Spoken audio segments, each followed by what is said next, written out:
We're here because we gather in a troubling time, a time of renewed threats to free speech, to truth, to writers, educators, students, and journalists. As norms are shredded daily, many of us are asking ourselves, what can we do to preserve hope?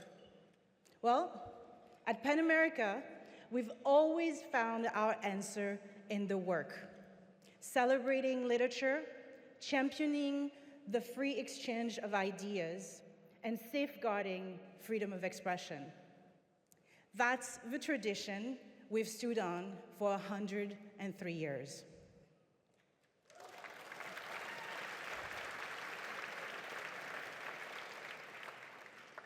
Our mission began with writers in London, gathered in the aftermath of war, searching for fellowship and literary solidarity.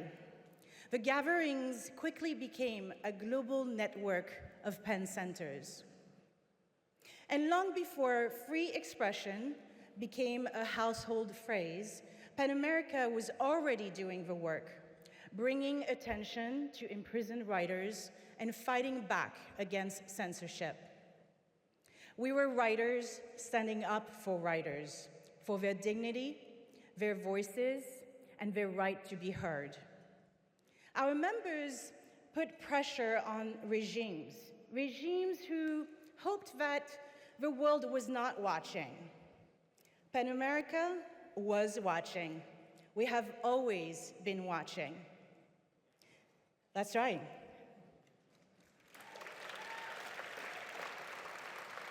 For decades, we've stood firm when governments try to erase identities, flatten ideas, and criminalize dissent.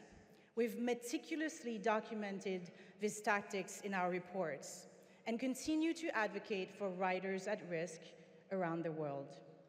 So now, that same vigilance pulls our attention back home, where the authoritarian playbook is being used in our schools, our streets, and our body politic.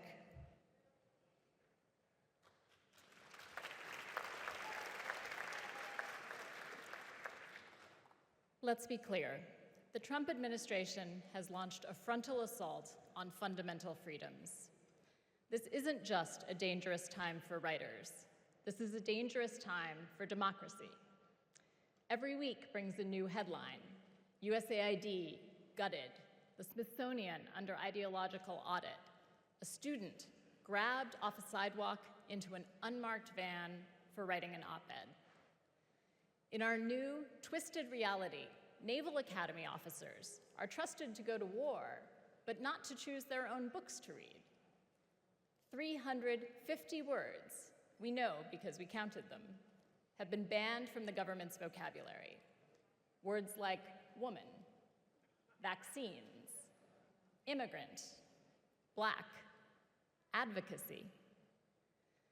This moment is chaotic and disorienting, and we see fear spreading, not just among those directly under attack, but among so many who hear the message loud and clear. Stay quiet, or you could be next. At PEN America, we refuse to stay quiet.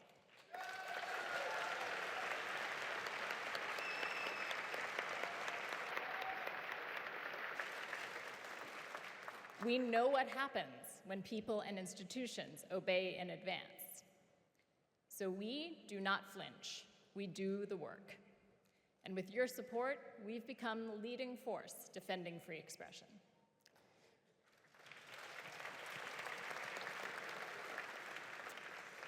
We count every book pulled from shelves across the country. We document every bill silencing teachers and chilling debate. And we call them what they are, educational gag orders. We speak out when the voices of writers are silenced. We defend their right to imagine, to provoke, and to challenge. We defend the space for pluralism and celebrate a diversity of voices and perspectives on campuses and in libraries, bookstores, and publishing houses. We sound the alarm. 3 years ago, we exposed the coordinated campaign to ban books that had quietly swept the country overnight. Those numbers, almost 1,600 books banned in 26 states in less than a year, got America's attention. Now we've counted more than 16,000 bans since 2021. We know coordinated censorship when we see it, and we call it out. And we fight back.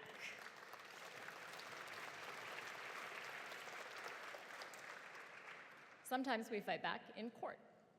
In the Florida Panhandle, we've joined authors in one of the first major lawsuits of this century to challenge book bans.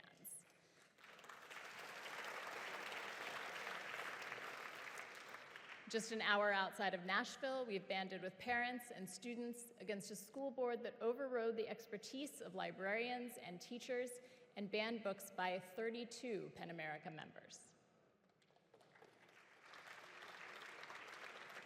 This is the spirit of a PEN America we know. Summer and I have been co-CEOs for the past 7 months, but who's counting, right? But each of us has been with this organization for almost a decade, leading our literary and free expression programs. We are deeply embedded in the work. What headlines don't capture is this organization's commitment to the quiet, determined work that happens behind the scenes. We are proud that PEN America is a diverse organization that reflects the communities we serve.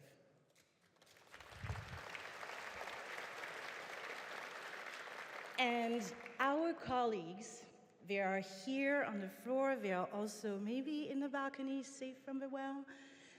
Our colleagues are some of the smartest, hardest working people we know.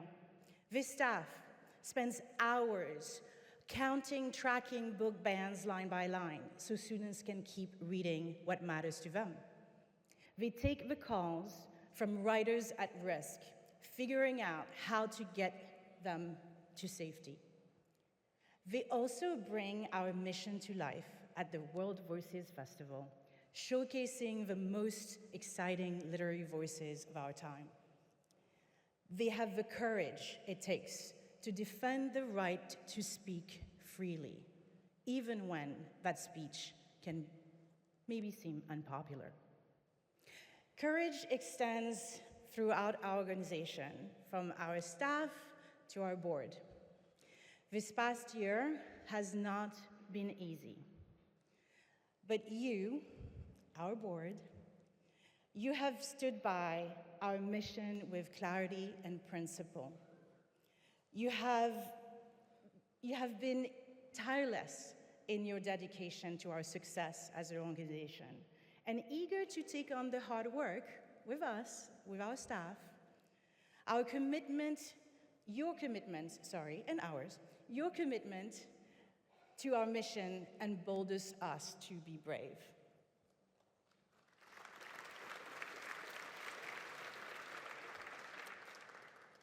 To everyone in this room, our members, partners, supporters, and friends, your presence here tonight makes a statement.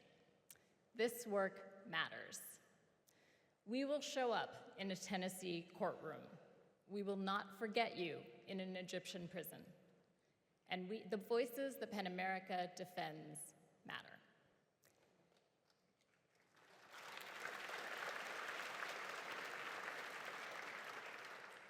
And we have no intention of sitting this one out.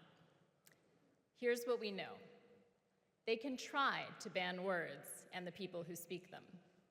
They can try to intimidate people into silence. But words have power, and courage does not yield. It gathers strength. It speaks out despite the risks, and it grows louder. Thank you for standing with us in this critical moment, for believing in the power of words, and for being part of this fight, not just for free expression, but for the very soul of our democracy. Thank you.